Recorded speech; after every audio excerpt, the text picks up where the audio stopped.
Welcome to the Asbestos Knowledge Empire. What does asbestos management mean to you? I used to really struggle with the asbestos management at my site, but now it's a breeze. It used to be really expensive. I was paying loads, but now I've got my asbestos power team in place. It's so much easier. Asbestos can be a pain in the arse if not handled right. We had to stop the job because asbestos was discovered. Now we don't have that problem. Asbestos management is easier than you think. Asbestos management. Be proactive, not reactive. Think about asbestos first, not last. And now your hosts, best-selling authors and asbestos experts, Ian Stone and Neil Munro.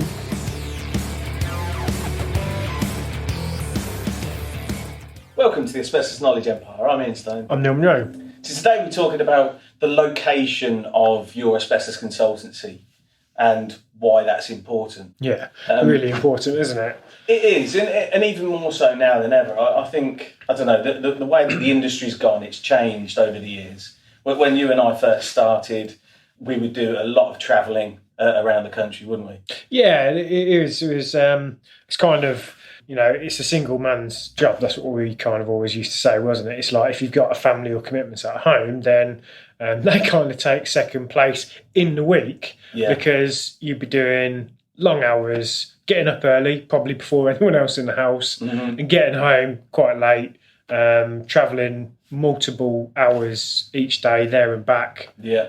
And stopping away as well. Yeah, stopping away a lot. Stopping away. There was. I mean, when I first started, I spent sort of 3 months in Cornwall doing surveys and visiting lots of different sites. It wasn't over summer, unfortunately. It was in the deepest, darkest depths of winter. Yeah. And yeah, I was literally away for 3 months on the bounce, just out on site. Yeah. And I don't know.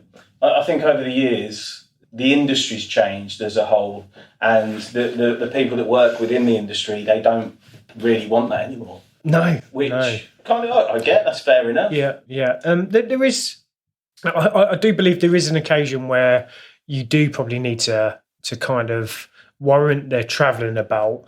To give you an example, for consistency for multiple site clients, rather than splitting it up across multiple people, sometimes it is good to have that consistency, you know, either the same analyst or the same consultant, same surveyor, actually doing each site. Yeah, taking that project lead and running with it. Yeah, because you do get that really consistent, personable, relationship building between the asbestos person and the actual client and their client's representatives on each site.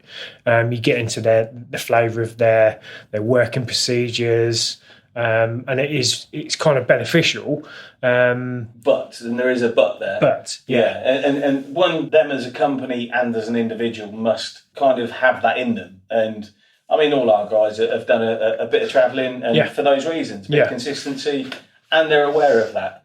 We make them fully aware of the kind of deep, dark days that we used to do. Yeah. And now and again, those things are required. But overall, generally speaking, in the industry, people like to work close to home now. Definitely. And the problem is, it comes from, and I've seen this a lot in other companies, where they push and push and push their workers more and push them further afield. And it's kind of twofold. It's one, the worker doesn't want to stop away. Yeah. So then they push themselves as an individual to get up at silly o'clock in the morning, drive to wherever, do a full day and drive back. So the actual individual is making that decision. But also I've seen it equally where the company is forcing them to do that, because then they've priced it so cheap that they can't actually afford that hotel and the expenses that need to come along with that, the breakfast, lunch, dinner, all those things for that member of staff. Yeah, so having to travel. Yeah, and that's where the problem comes in, because they are pushing themselves to the limit, and that's before they've even kind of started their day. Yeah, before they've actually got to work. Yeah. You know, if you're doing 2, 3, 4 hours travelling, before you've even done anything, you've done the day's work just to get there. And you've got that at the end of the day as well. Yeah. Which is madness. It's not safe. No, it's not. It's not safe. You know, fatigue and tiredness on the motorways, I've been there myself. I can remember numerous occasions driving home and, having to like literally open all the windows, Turn your music really, up. yeah, and really sort of like shake yourself, stop, get a coffee, just to get home. Yeah. Which is ridiculous. It is ridiculous. And that's the problem. That's why it should be a concern for you where you are employing consultants. You need to know where their locations are and how they're planning to undertake your work. Because if you've got that happening across your sites, and if, like I say, if they've said, we're going to use such and such surveyor, and that's going to be the consistent port of call, but either they've underpriced it or that individual surveyor doesn't want to do that, then they're going to be killing themselves just to get your work done. Yeah. And your work isn't going to be done as efficiently and as properly as somebody who's kind of bright-eyed and bushy-tailed. Yeah, that's it. And it only takes for them to, I've had a bad night's sleep. Yes. That one occasion, didn't have a very good night's sleep. Now I've got to do 3 hours travelling to get to my site. It's going to be a long day because it's a big site, it's a big project, it's a big server, whatever it is.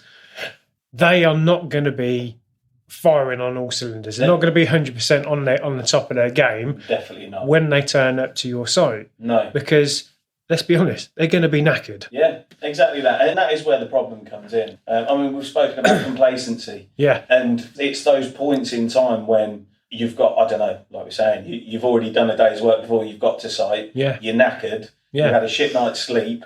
And now you've got to go and be truly diligent and find all the asbestos. Yeah. And surveying, sorry, go on. I was just going to say, plus at the end of the day, in the back of your mind, at the end of the day, you've got a 3-4 hour drive home. So are you going to spend all the time that you need checking everything? Yeah. Or are you going to kind of get to the point and go, do you know what, fuck this, I've had enough. I've kind of done my bit. I've sampled everything. I think I'm all right. Right, I'm off. I'm on the road because if I don't leave now, I'm not getting back till 8 o'clock tonight. Exactly that. And that's the kicker. And you end up paying for that with poor information and poor service. Yeah. All I was going to add to that is like surveying, asbestos surveying, and even analytical work. It's a physical job. Yeah. Especially surveying, you're up and down ladders, literally. You could be in a room which is like 10 square metres, which is like, the average sort of office or a small office. You could probably be up and down the ladders 2 or 3 times in that one room. Easily. In that one room, plus bending down, lifting up carpet, checking all the walls, ceilings, everything. Lugging your ladders around. Your bulk sampling equipment with you. Yeah. Taking your iPad or your laptop or whatever you're recording the information on.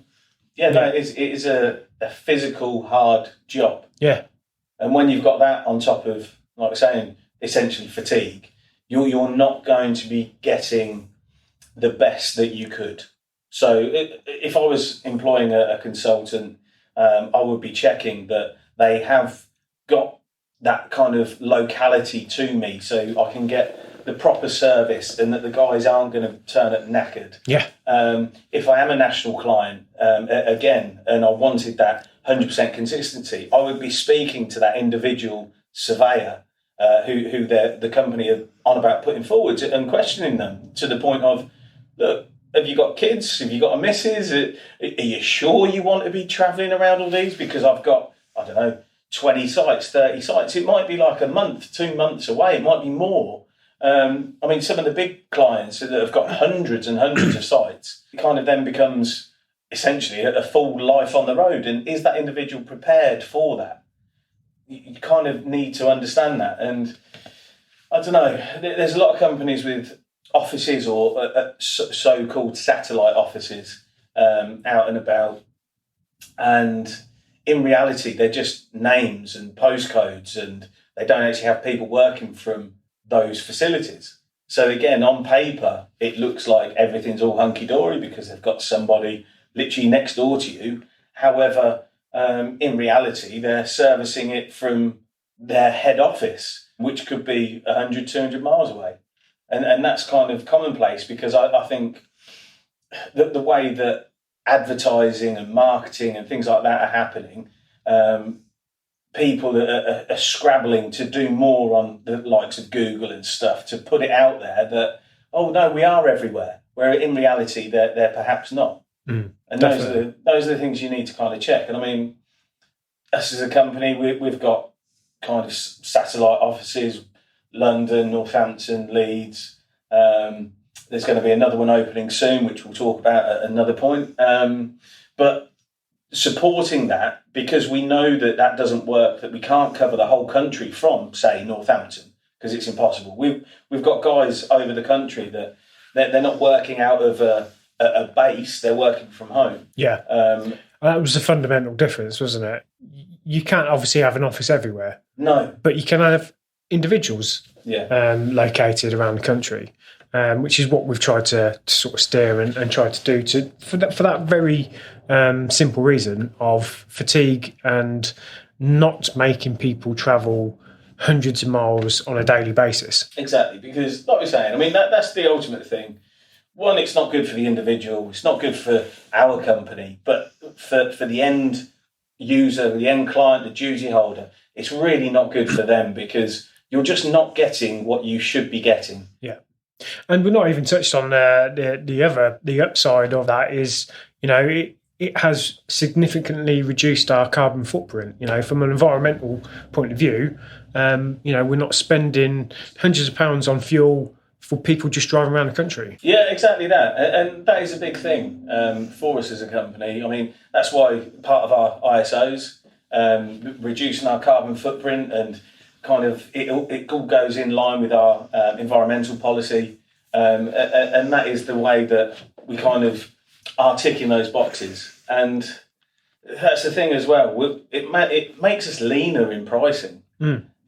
Whereas other companies... and again, this is where it affects your kind of what your end product of what you get. You'll have a company that prices it lean, but then instead of doing, I don't know, say that one survey in a day, which we would price at, they end up doing 2 or 3 surveys in a day to squeeze those works in, so the costs are there, so that then they can make their profit. Yeah, because they've got all this extra expense of either hotels or of fuel. That they've got to pay for overtime for the people staying away, all those kind of things. So it's really, it really isn't good. And it's just something I wanted to make you aware of, that you kind of do need to drill down into where are your workers coming from. Yeah. And if they are stopping away and all the rest of it, then, like I say, that's okay. But are they fully on board with it? And it might be okay for the company going, it's all right, we're just going to send John. John's going to go. But John, as an individual, as a person, as a human being, does he actually want to be there doing it? Because if he doesn't, and if his heart's not in it, it's going to affect what he's going to be doing and producing for you. Definitely, 100%. Right, I hope you enjoyed that one. Remember, asbestos first, not last.